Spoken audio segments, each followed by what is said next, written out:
Welcome to the Upland Nation podcast. I'm Scott Linden, your host. Boy, have I got a show in store for you. What do you want to do better this year? Shoot. Yeah, shoot. Become a better shooter. I've got the ultimate lesson for you with Anthony Matarese. Anthony he's won every shooting title in the clay target world. The guy's an incredible instructor and a great communicator. He will take us through the ultimate shooting lesson.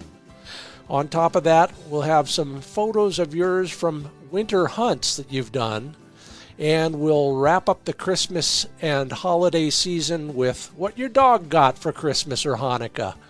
It's all made possible by Sage and Breaker Gun Care products, Pointer Shotguns, ESPAmerica.com, Mid-Valley Clays and Shooting School, TrulockChokes Tubes, MidwayUSA.com, Purina Pro Plan Sport, LandTrust.com, and High Vis Shooting Systems. See what you've been missing?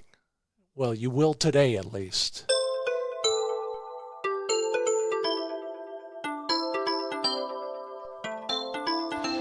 Well, we're both back in action. I was fighting a little bug. The hole in Flick's leg healed up. We got out and did some chucker hunting before the snow flew. Got lucky on that. Didn't get so lucky on the shooting side.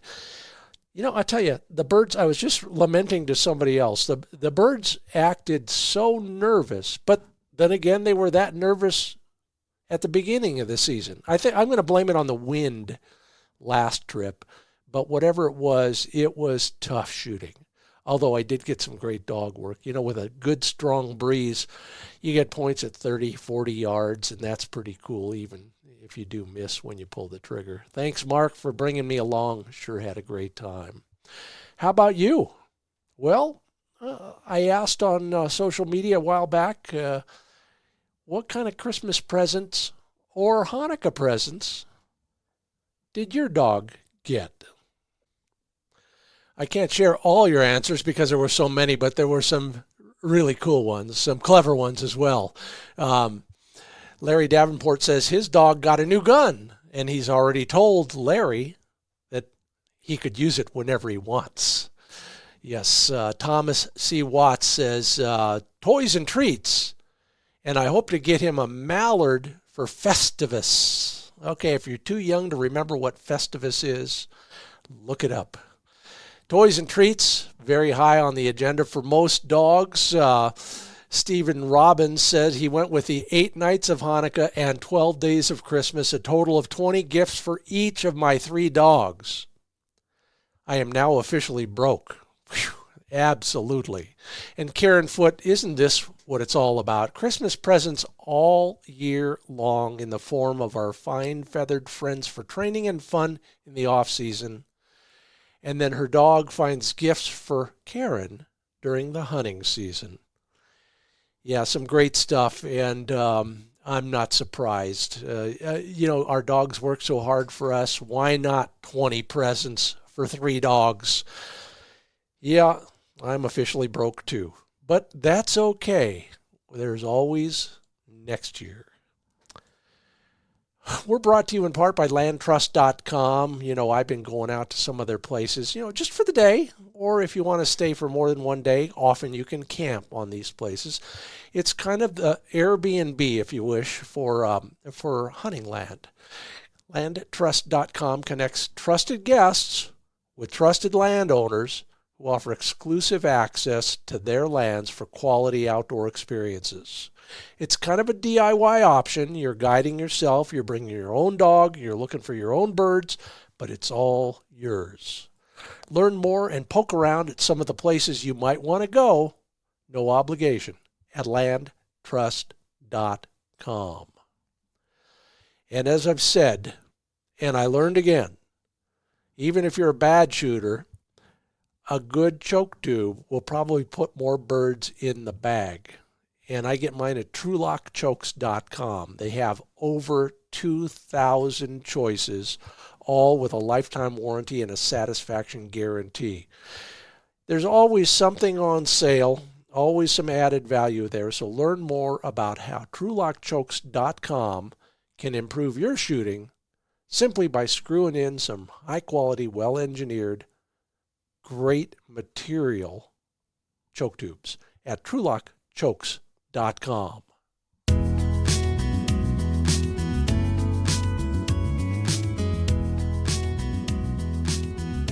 Well, I've been looking forward to this for a long time. I've watched this guy from the very beginning. Third TV series I created for Outdoor Channel was Clay Target Shootout, and I was going to all the big shoots back then.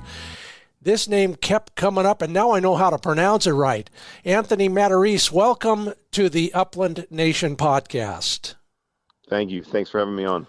You are, heck, let's just be frank. You are the man. Youngest shooter in history, inducted into the National Sporting Clays Hall of Fame, first American to win the World Sporting Clays Championship. I could talk all day about your accomplishments in that world. Congratulations. What has been the highlight of your clay target shooting career? Good question. I mean, being the first American to win the World Sporting Clays Championship would definitely be, if we had to put a title to something, that would be it. I grew up shooting, and for years the U.S. was behind the rest of the world, particularly England, when it came to sporting clay shooting. And to be the first guy to do that meant a lot to me. I bet. But if I look at everything, just my longevity, would be the thing that is important for me. I'll be coming into my 29th year of competitive shooting consistently, which is obviously a big commitment, and that I'm proud of as well. Well, and I don't blame you. I was doing the math on exactly that, because I looked at one of the awards we got for that TV series and thinking, my God, was it that long ago? And you're still at it, and you're still at the top of your game. Is there something, much like any other professional athlete, there must be a mental game that you have to play a little bit harder at these days than when you were just making a name for yourself? Yeah, I mean, you have to be committed. You have to have a desire to do well, to win. I believe that there's always some younger guy coming along that it easily is likely to have more drive and be more committed and have less other responsibilities in his way, etc. So I feel like it's just to do it for that long, it's just determination and mindset. Coming into the 2024 season, I'm shooting a new gun this year, switching guns. Shoot a Beretta over and under, but I'm switching guns, and that's people ask me why I'm switching guns. One of the reasons I'm doing it is because it keeps it interesting for me to find a level of commitment that I'm going to have to practice a little bit extra and a little harder to get used to that new gun. But so it's going to be harder work than if I stayed with what I had done. But that little bit harder work is sometimes what you need to keep you going in the right direction. Yeah, I can relate to that. In fact, I just wrote something about that. In my case, it's I'm television's worst shotgunner, and so I'm always looking for a way to get better. And I was watching the World Series, and I watched somebody who was in a slump. They came out with a black bat for a change. And you got a blooper single to opposite field, but it was better than the strikeouts he was getting. And I'm thinking, I had to do more of that just to keep myself on my toes as well in the shooting game. Right. And so what do you have to do differently if you're switching to a new shotgun? What are the adjustments you make? So, at my level, the first thing is getting my gun stock and my gun fit correct. Yeah. Which is fairly straightforward in regards to trying to get it similar to what I have now, right? So, but over the years, I've always tried to, tweak my fit, tweak my gun fit slightly to, I don't look exactly the same if I look in the mirror as I did 10 or 20 years ago, that's for sure, right? So tweaking my gun fit as I go, and I get a custom stock made and built, and I kind of work through that a little bit myself. And then if I look at the gun and check the weight and the balance of it, making any adjustments to that. One thing that you can do, for example, is if you have a gun that's a little bit lighter than a little bit lighter than what you had used historically on the barrel weight, you can use a steel choke, in the end of the gun on your chokes. If the barrel weight's a little bit heavier than you can use a titanium choke, so there's a lot of small subtleties that you can tweak to kind of get that exactly where you want it. But at the end of the day, it's really just getting the fit right, matching what you're comfortable with, and then spending some time on the range, getting used to it, so the gun, when you're shooting your best, is going to be kind of an extension of your body.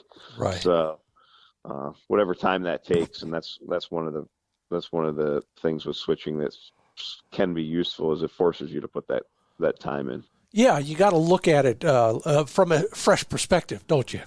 Yep, absolutely. Yeah. We are going to talk a lot about hitting clay targets, but for the record, and because it is relevant to everything we're going to talk about, you're also a hunter.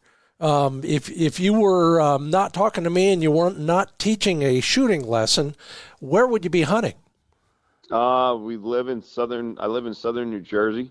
That's where I grew up. I've done a lot of duck and goose hunting over the years. That'll be the hunting that I, as a crow flies, we're probably in southern New Jersey. As a crow flies, we're probably only about 20 miles from the Chesapeake Bay, and we're positioned right along the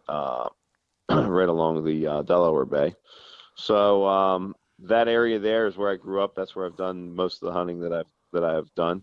I've done a little bit of upland hunting in some different places over the years, but predominantly the East Coast and southern New Jersey. And when it comes down to hunting, are there similarities and differences to your approach to shooting? Yeah, I feel like if you are shooting clay targets and you're following your fundamentals and you're doing things well, it's definitely going to translate into the field. So the biggest variable, I believe, is a good gun mount, so that you can mount the gun well with an element of surprise, right? So in the field, in the field, you're not sure exactly which direction the bird's going or when he's going there. So a good gun mount holds true in sporting, shooting clay targets, but it's very critical in the field.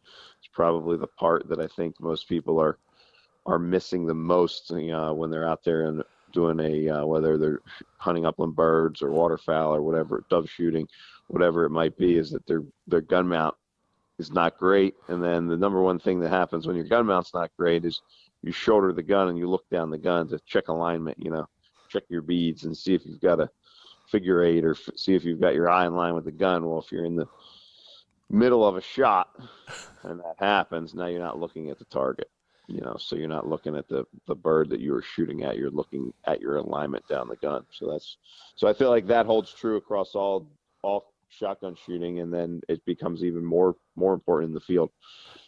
Well, I'm looking at 2 shotguns in my office right now because I am working on that in particular, especially if you're faced with different weather conditions and you're wearing different layers and things like that. And but in general, if we're we got snap caps in the gun and we're in a safe place and we can practice mounting our gun indoors, for example, are there some things that you would ask us to do as an instructor that maybe we're not doing yet? Yeah, I feel like a couple things when we look at gun mount. Number one, first I would talk about the physical position. Generally, we want to make sure we've got the head towards the front of the stock. A lot of people mount their head too far back on the stock, so we want to be able to get our head towards the front of the stock.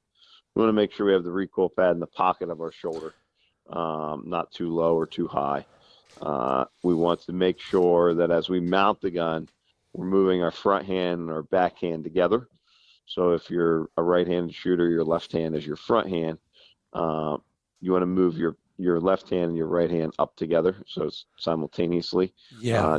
Generally feel like your front hand, being the left hand for a right-hand shooter, kind of pushes towards the bird initially, and the back hand kind of follows with it. One big mistake is people move their backhand very quickly and first. Yeah. And that brings the gun to the pocket of the shoulder, but creates basically a seesaw with the barrel. So the back of the stock comes up and the barrel goes the wrong direction or goes down. So that's something that's a common mistake that we need to be looking for. I'm going to steal that. I know you didn't come up with it either. Somebody else described it as your front hand.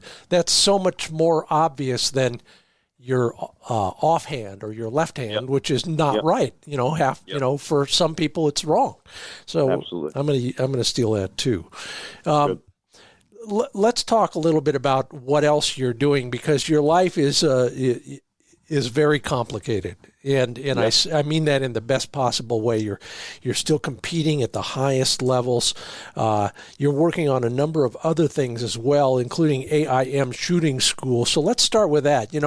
Most of the people I talk to who are at the top of their game, I ask them what they like most about it, and they say helping other people do it too. I mean, what do you get out of teaching other people how to shoot?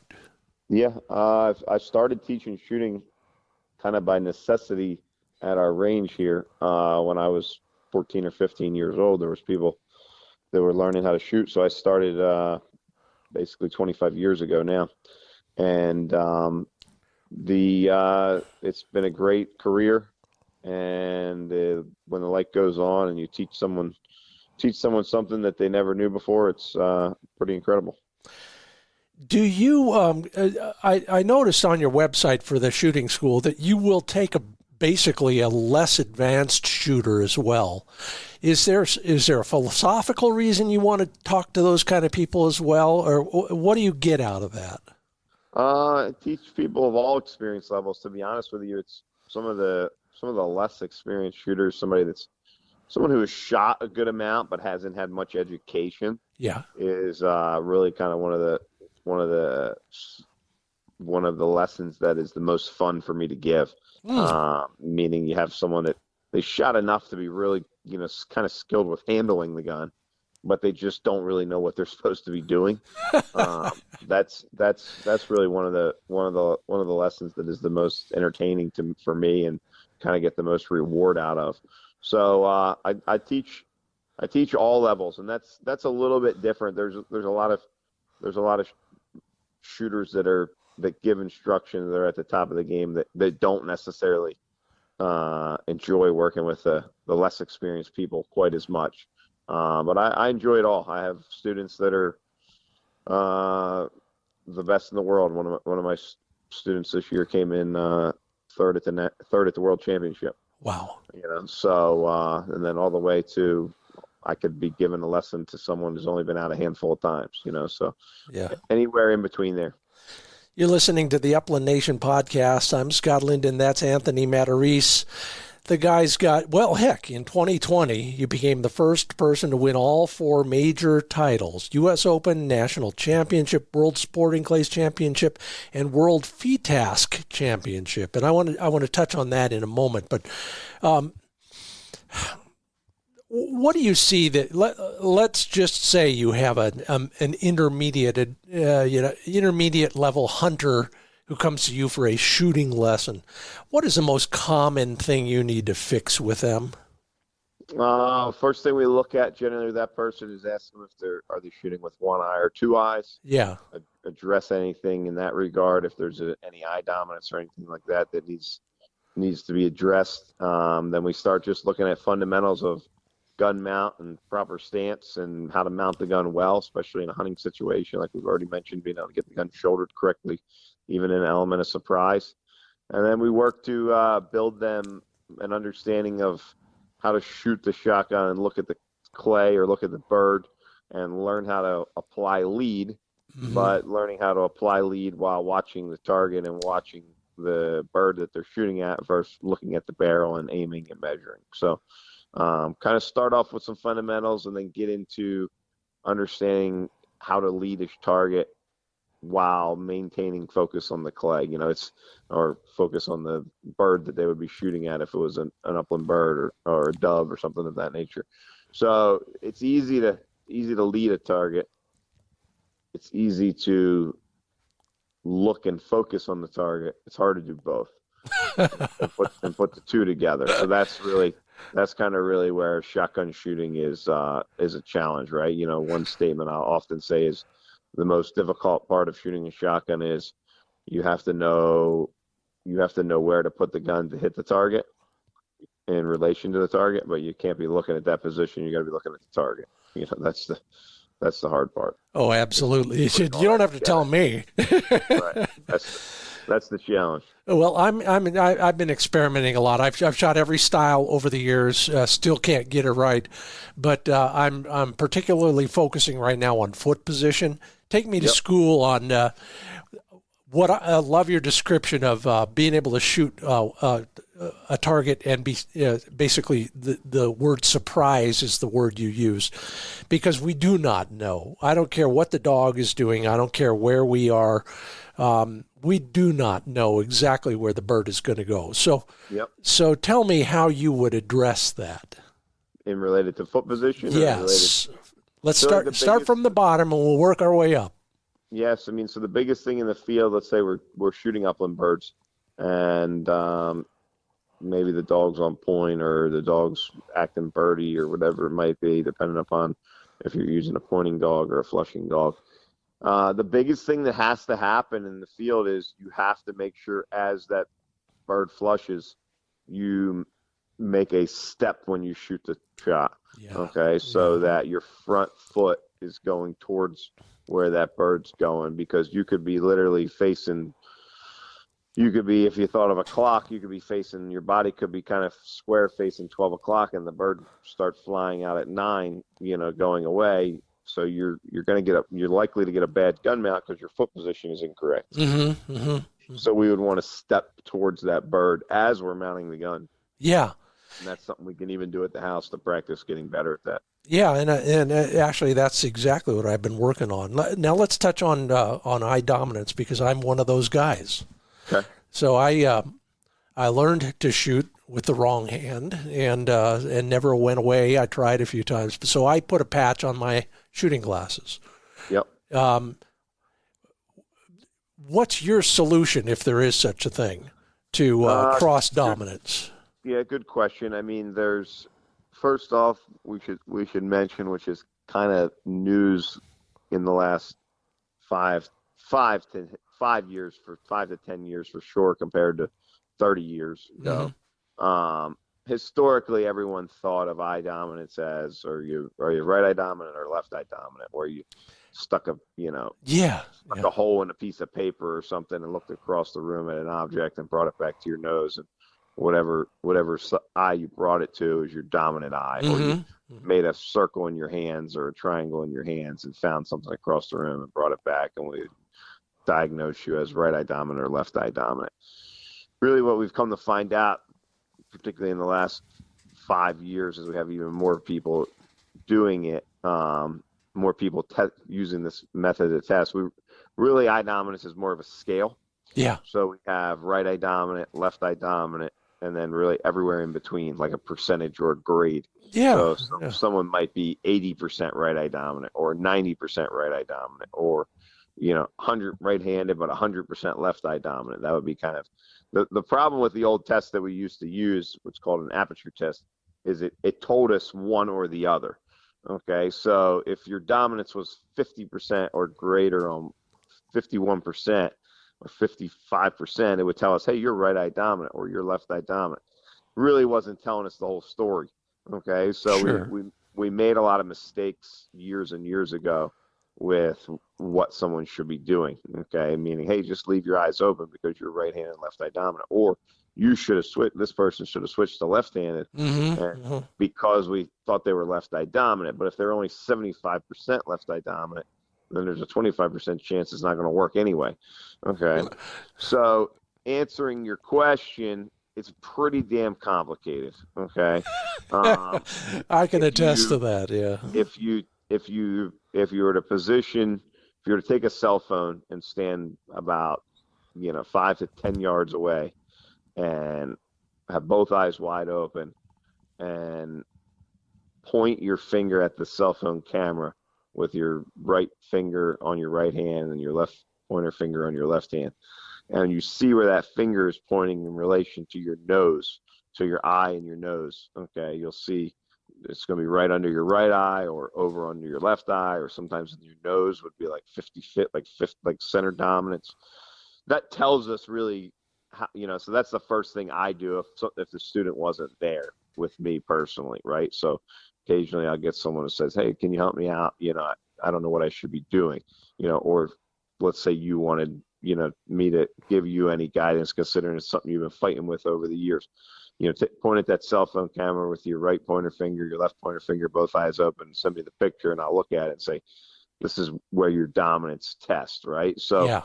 if you're right-handed and strong left eye dominant, and you're, a young kid, okay, or even 20 years old, then sometimes it makes sense to say just switch to left-handed. Yeah, okay? yeah.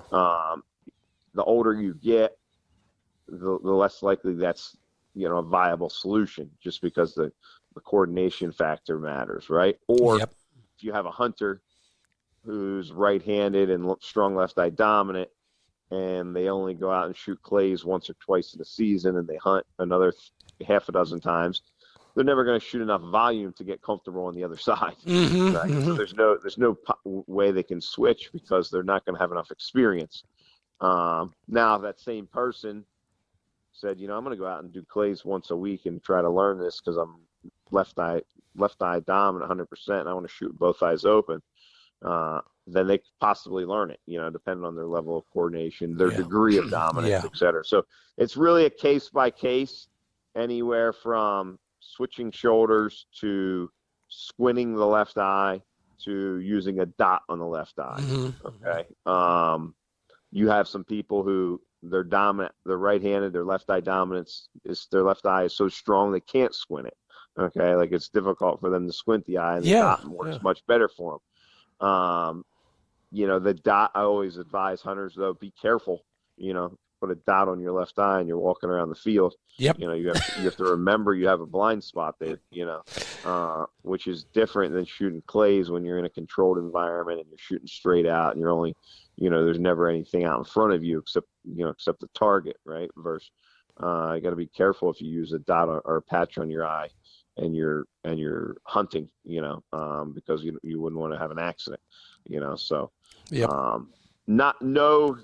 I wish I had a more clear answer for you, but for the people that are listening to this, it's not always that clear. We can help you get to the bottom of it if we test your eyes to figure out the degree of dominance. Most qualified instructors nowadays, given that this is kind of what I'm talking about with related to degree of dominance, it's becoming kind of more widely known. Partly there's a shooter who's an eye doctor that's spent a lot of his time educating people, and people like myself educating people. If you needed help and you didn't know what to do with dominance, I would advise you to look up in your area, someone you think is qualified, and see if they could give you any guidance with it. Excellent. Let's touch on FITASC just briefly before the break. Most of us are familiar with all the other clay target games. FITASC is I'll call it a European game, for lack of a better description. Why don't you describe the basic difference between FITASC and sporting clays? Okay, so FITASC compared to sporting clays, the things we talk about that are the most obvious is you must shoot with the gun unmounted before you call pull. Mm-hmm. So you cannot shoulder the gun to your shoulder until you see the bird come out. So that's the biggest difference in the rule or the game, meaning in sporting clays you could shoulder the gun and be pre-mounted like you could in trap or skeet with sporting clays, but FITASC you cannot shoulder the gun until you see the bird moving. So that's the biggest difference. The game is done with more single targets. Yeah. So you generally shoot a round of 25. You generally shoot 6 pairs. So 12 of the targets are pairs and 13 of the targets are singles. Mm-hmm. So you get 2 shots at the singles. Often the targets can be a little bit further than an average sporting clay target. Often set up in an open area, not as much FITASC in a thick woods or something like that. Yeah. So biggest difference is really the gun hold. Mm-hmm. The gun hold, and then the sequence of singles and pairs combined versus all pairs in sporting clays. Well, there you have it. This guy knows of what he speaks. He's won the World FITASC Championship. Anthony Matarese is my guest here on the Upland Nation podcast. I'm Scott Linden. Anthony, take a moment to collect your thoughts while I spill out what few I have on this short commercial break. Brought to you in part this week by ESPAmerica.com. Yeah, whether it's in the field or on the range, remember, hearing loss is cumulative and permanent, so protect yourself. I just got myself a new set of ESP earplugs, for lack of a better term. You want to learn more about what they have and what they will do for you, go to ESPAmerica.com. And then if you can't get over to see Anthony, way over there in New Jersey, go to the Mid-Valley Clays and Shooting School near Jervis in Salem, Oregon. Yep. In addition to instruction of all sorts from people who actually hunt, they've got an incredible, unique selection of Browning models, from a maple-stocked Satori to a Satori medallion. If you're looking for a sub-gauge gun, they've got those in their gun room as well. MidValleyClays.com is where you go for instruction, for any of the Clays games, and, of course, for your next shotgun.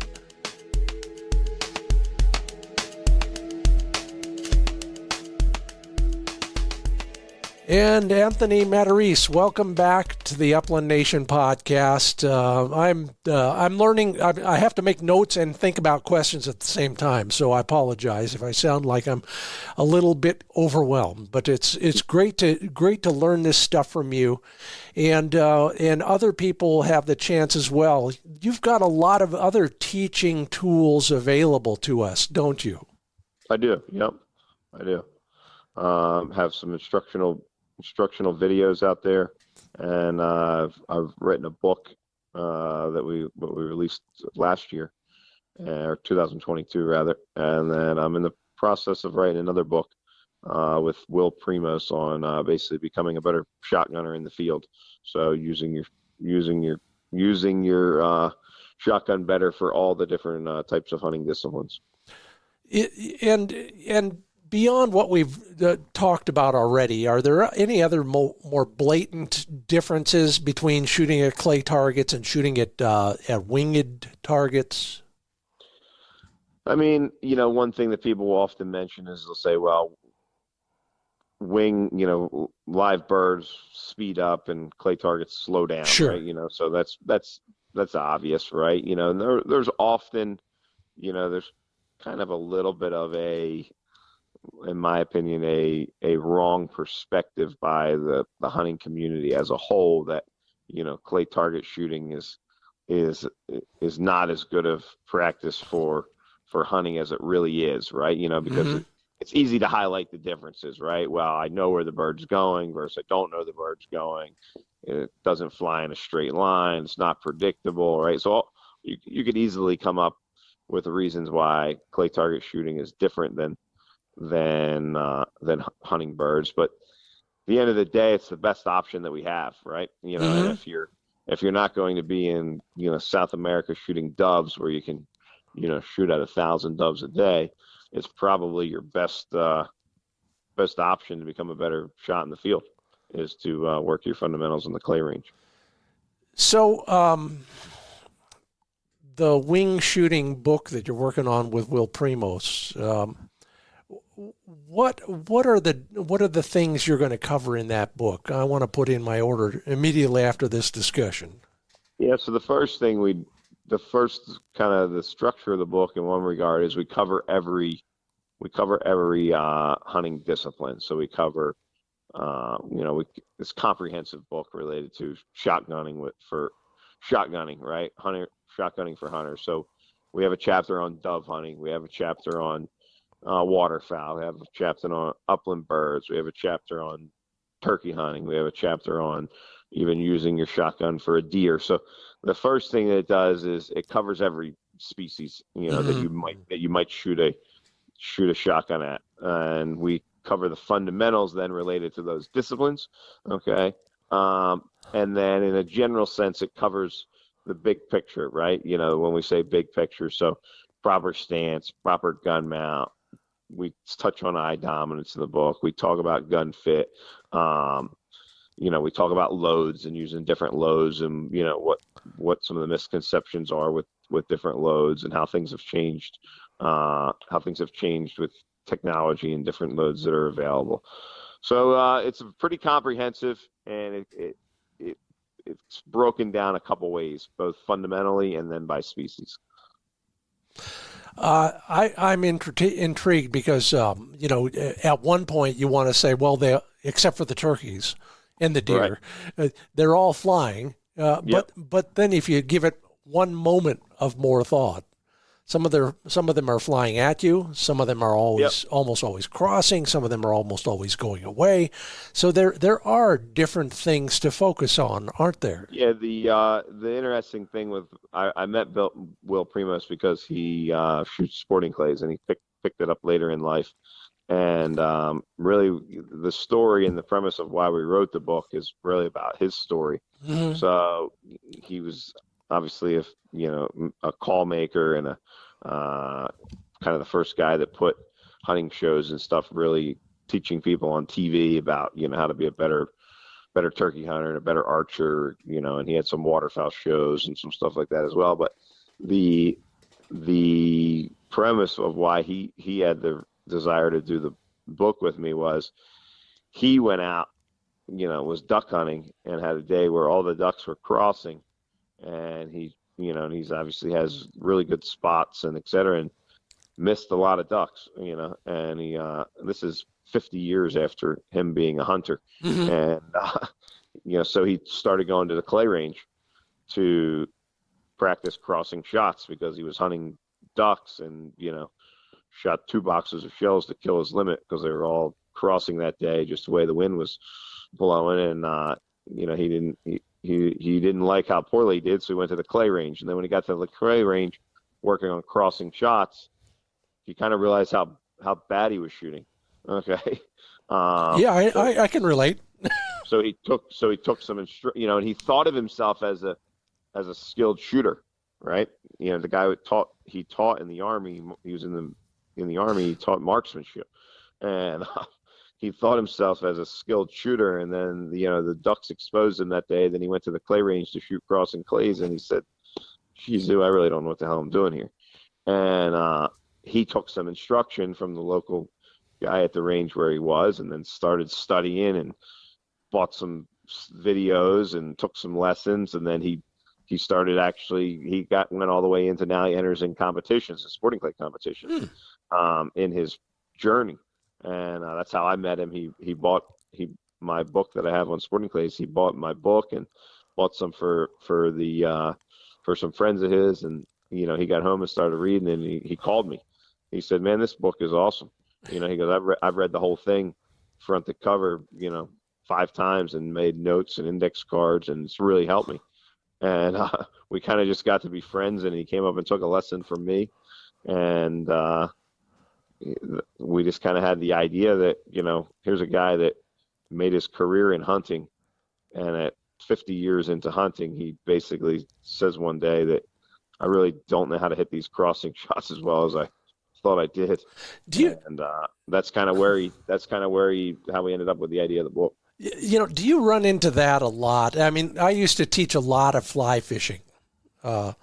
And you kind of alluded to something earlier that reminded me that, there are certain people who are they're like sponges. They're glad to learn because they don't have any preconceived notions. And then there are those who think they know it all, and you could not possibly change them. Right. Do you run into one more than the other? I mean, I personally don't run into too many of the people that are so much along from the perspective that they know everything just because of my reputation as an instructor. Sure. Yeah. I'm probably the most expensive instructor in the United States. So it's unlikely that you're going to show up and think you know everything, because you're spending a lot of money to learn, right? Uh-huh. So yes, I get your point. I don't run into too much of it. I think that and this is kind of making an assumption. I think the average hunter thinks they're a lot better shot than they really are. Yeah. If you took them out and said, "Hey, shoot some 40-yard crossing clays here. Let's see how you do." They're not going to do as well as they would think they might do. But if they don't do, if they don't do much shooting in that form or fashion, if you're shooting upland birds, generally the shots are pretty easy. Even if they're wild birds, et cetera, the birds are going away for the most part. If you get out there on opening day of dove season, there's doves going everywhere and they're crossing, et cetera. Sometimes that tells you a little bit more about your shooting, say, than upland bird shooting does. Yeah. So, that would be something that I would say, not that we want to, accuse anyone listening of being, less competent than they are, but you don't know what you don't know, so you can always become better, and anything worth doing is worth doing as good as you can do it. Well, that's why we're talking, and you're going to help me right now. You now know I'm left eye dominant and I shoot right-handed. You also know that I have trouble with a lot of targets, including those hard crossers. And you use lead of various sorts at various times. So let's just dissect a hard left to right crosser, because we do get it. We get it all the time. I got a couple Friday. Downhill too. Chuckers going downhill and across. Yep. We got our foot position. We got lucky on that, especially with a chucker. Beyond that, take me through the motions that are going to help me hit that bird. And he's moving pretty fast, but he's flying downhill. Yep. and hard left to right. I think the most consistent method for shooting crossing style birds, particularly in the field, even more so than on the clay range, but particularly in the field, is feeling like as you shoulder the gun, as you mount the gun, you get that gun basically to the bird first. Uh-huh. Okay, so every bird has a different speed, really. Okay, meaning that not every clay, and definitely not every bird in the wild, flies exactly the same, right? So as you shoulder your gun, I think step one is bringing that gun, as that gun comes to your shoulder and your face, getting the muzzle basically to the bird. Mm-hmm. Okay. Mm-hmm. And then feeling like as you've got the gun and the bird together, you want the gun speed and the bird speed to match. Yeah. So they're kind of synonymous for a moment. And then you want that gun to open up away from that bird. So, wherever he's going, that gun's pulling away to that front side, or if he's rising, pulls up above him, whatever it might be. A lot of quartering away upland birds are missed underneath. Yeah. You see a pheasant or a partridge fly off and it's got a leg down. You shot under it if it's got its leg down. Think of where the legs are. You put most of your pattern on the bottom of the bird. On a going away target, the top of it is the front of it. So get the gun to the bird and then move away from it. So if the gun's going 20 miles, if the bird's going 20 miles an hour, we're going to move the gun 21 or 22 miles an hour to help establish that lead. Yeah. The other reason why going out to a clay range is so important is, lead is a combination of angle, speed, and distance, right? So if I take the angle, the speed, and the distance, and I've seen that before, then my brain has a pretty good idea what that lead looks like. Mm-hmm. Mm-hmm. And of course, the most obvious example of that are the skeet shooters who know that, the low house 4 is 2 feet. So they've shot it so many times. Right? Exactly.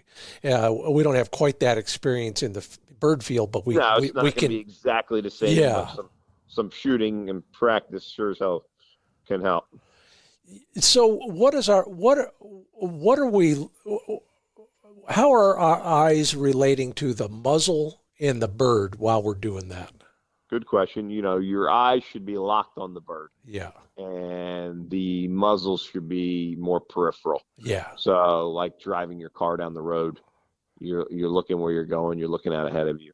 You see the hood of the car, but you're really not watching it. Yeah. So if you swerve or you cross the center line because you have awareness of your position, but you're not really watching your position on the road, you're watching down the road. Same thing with the gun. We want to know where that gun is. We want to have awareness of it, but we're watching the target more than we're watching that position. Got it. That's Anthony Matarese. The guy's got more titles than I know what to do with. Started shooting at age 6, shooting competitively at age 10. The guy's got the AIM shooting school. Anthony, just for the record, if we want to learn more about you, what's the best website address? ClayShootingInstruction.com.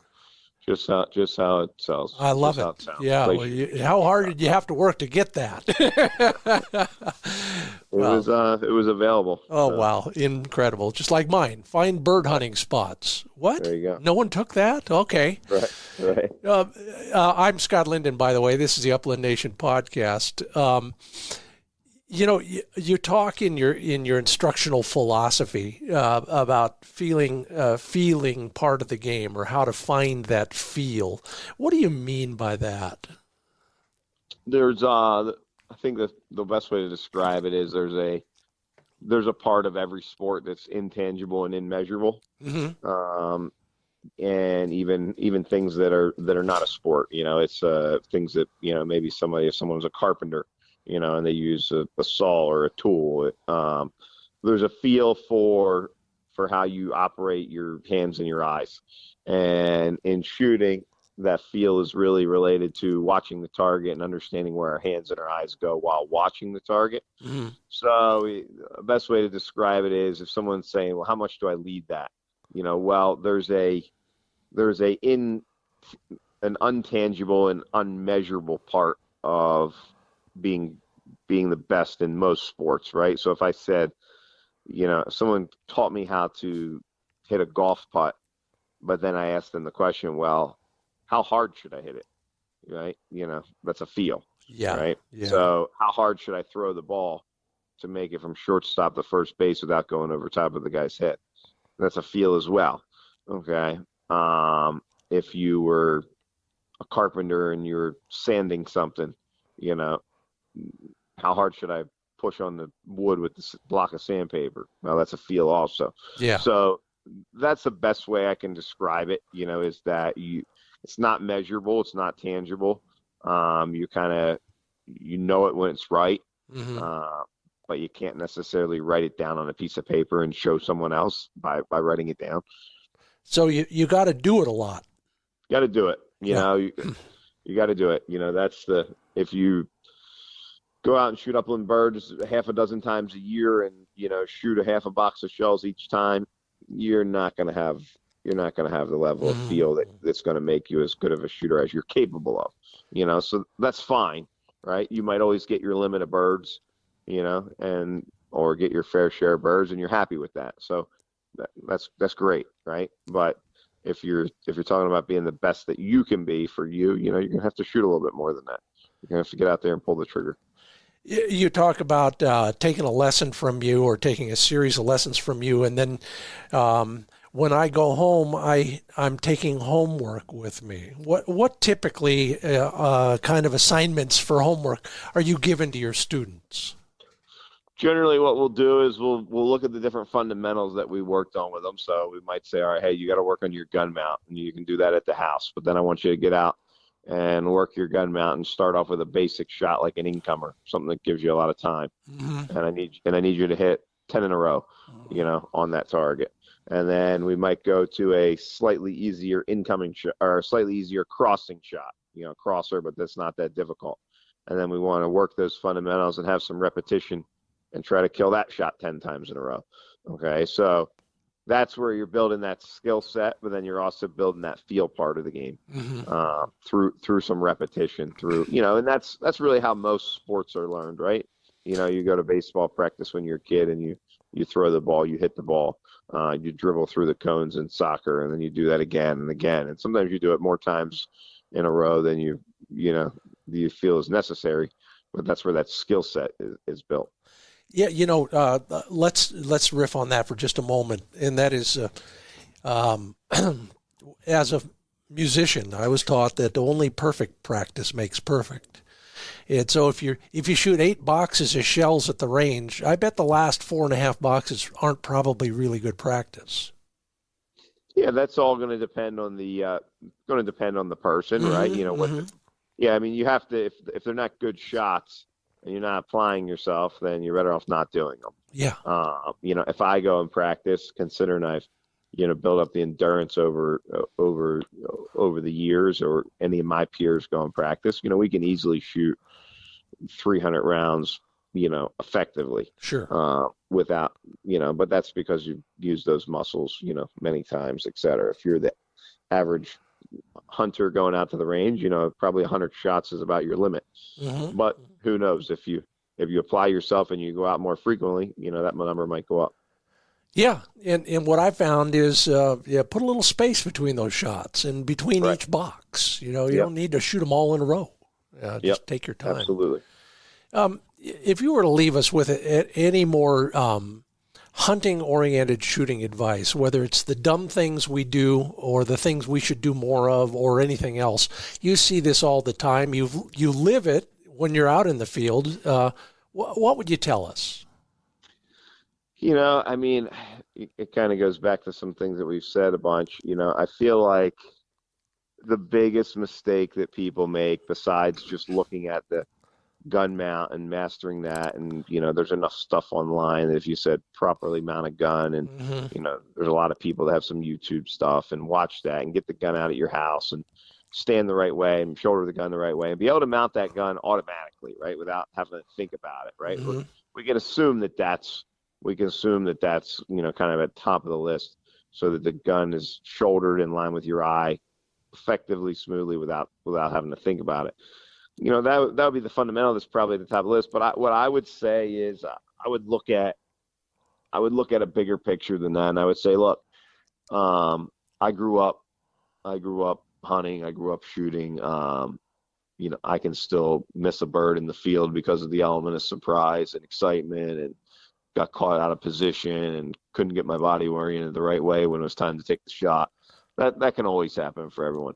Well, what I would leave people with is this. You know, if you are a bird hunter, whether you're avid and you go out all season, or you go out a handful of times each season, and you don't go out and shoot clay targets throughout the year, you know, at least a case of shells, you know, in a season, 250 rounds, then I feel like you're making a huge mistake.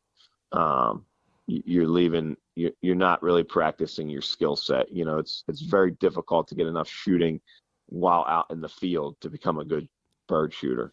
You know, so get out to the range.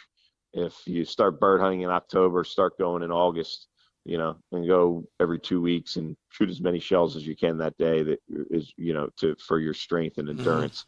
You know, and when the season wraps up in February or March or whenever it ends, you know, and before you start doing your other hobbies of golf and fishing, shoot a little bit in the off season. Get out there and pull the trigger. You know, there's if we look at the world's best clay target shooters, and you put them in the field, they're gonna rarely miss a bird. They're gonna rarely miss a pheasant or a partridge or a quail or, you know, dove. They're gonna miss like anyone, but they're gonna miss less often, and that's just because they have a lot of experience. You know, so I would challenge you to get out there, and if it's something that you've overlooked or thought it wasn't good practice, you know, it's not true. It is. Get out there. You know, give it a year of clay target shooting coupled with your hunting, and see where you're at. Well, there you have it. If you want to learn more about what he's doing these days and how you can learn from him, whether you're over there in New Jersey or not, go to clayshootinginstruction.com. Anthony Matarese, learned a lot myself. I sure appreciate your imparting your knowledge and experience to all of us as well. Thanks so much for being a part of the Upland Nation podcast, and have a great day. Thank you. Now, don't you go away. We're going to have a look at your winter hunting photos. Yeah, I'm going to take you on a tour of your great winter hunting pictures coming up in just a moment. Midway USA carries just about everything for shooting, hunting, and the outdoors. Have you signed up yet for their emails or text messaging?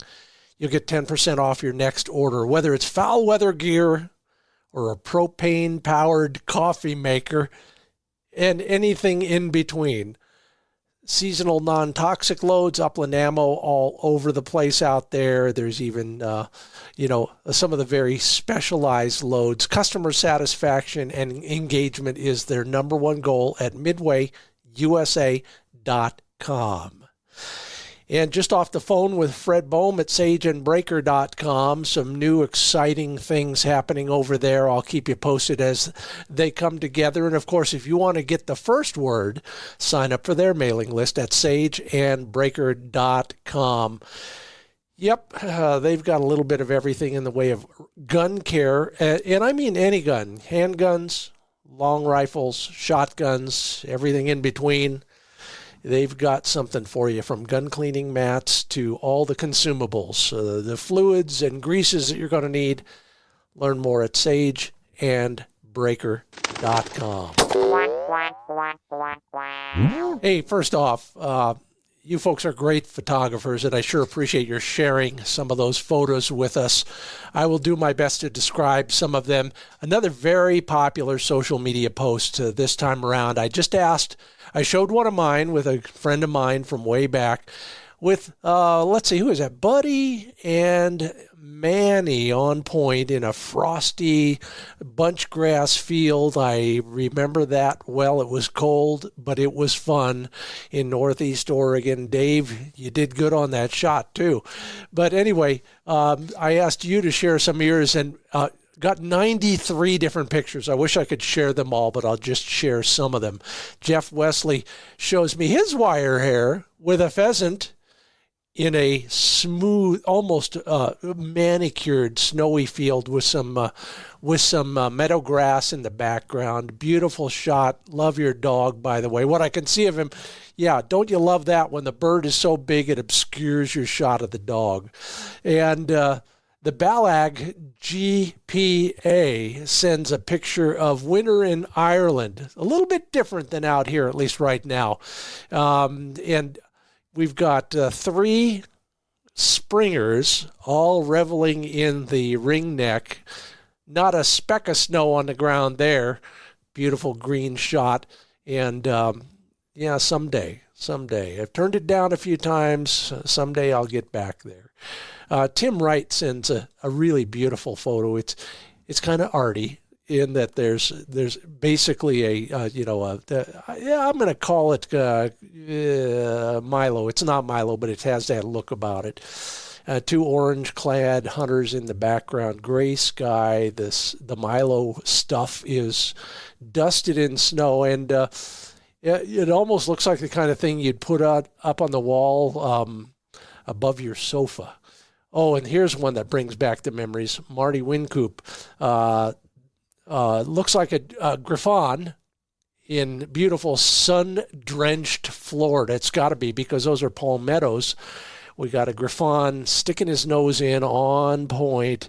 And that's you in the background, isn't it, Marty? Getting ready to mount your gun for another Bob White quail shot. Beautiful stuff. If you want to contribute to that, I'm leaving that one up for a while. It's a fun exercise, and it's got so much going for it, and especially those shots of places without snow on the ground.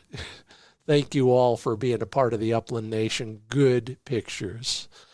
And that portion of the Upland Nation podcast is brought to you by Purina Pro Plan Sport dog food. Learn more about all their formulations at ProPlansport.com.